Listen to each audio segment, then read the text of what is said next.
আসসালামু আলাইকুম। আসসালামু আলাইকুম, সবাই মনে হয় আছেন লাইভে। মেবি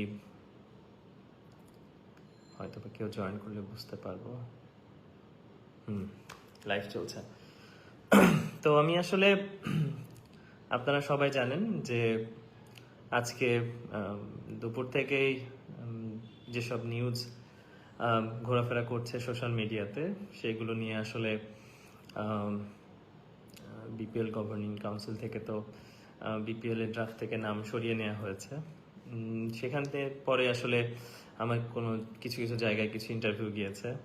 তো যেটার কারণে আসলে আমি ভাবলাম যে আমার এখান থেকেও কিছু কিছু জিনিস জানানোর দরকার, যেটা আমার মনে হয় অনেক দিন আমার মধ্যে ছিল, যেটা আমার মনে হয় যে সবাইকে জানানো উচিত।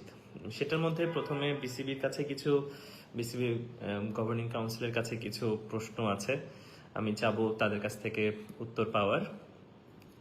আমার কিছু রিকোয়ারমেন্ট আছে যেটা আমি বিসিবির কাছে চাবো, এবং কিছু কোশ্চিন আছে যেগুলো আমি বিসিবির কাছে করতে চাই। প্রথমত আসলে আমি বলতে গেলে আমি কিন্তু এই লাইফটা করতাম না যদি আমি বিসিবির কাছে আমি ফোনে তাদেরকে পেতাম, আমি মেইলের মাধ্যমে তাদের সাথে যোগাযোগ করার চেষ্টা করেছি।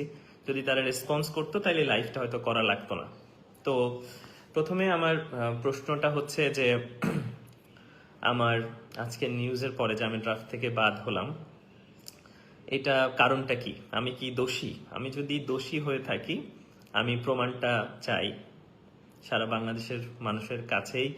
এটা পক্ষ হয়ে বলতে চাই বিসিবির কাছে, বিপিএল গভর্নিং কাউন্সিলের কাছে, যে আমি যদি আসলে দোষী হয়ে থাকি তাহলে আমাকে আজীবনের জন্য ব্যান করে দেন। আমি তো অনেকের কাছে পছন্দের প্লেয়ারও না, অনেকের কাছে ভালো টিমমেটও না, হয়তো বা অনেকের কাছে ভালো প্লেয়ারও না। সো ঠিক আছে, আমার আর খেলা লাগবে না আলহামদুলিল্লাহ। যদি আমি দোষী হয়ে থাকি, আমার খেলা লাগবে না। আর যদি নির্দোষ হই, তাহলে যে এই যে আপনারা আমাকে যে কোনোভাবে যতভাবে মানুষকে ছোট করা যায়, এই ছোটটা যে আমি হচ্ছি, এটার আসলে এটার ফিডব্যাক কে দেবে? এই সম্মানটা আমাকে কে ফেরত দিবে? সেটা প্রথম প্রশ্ন।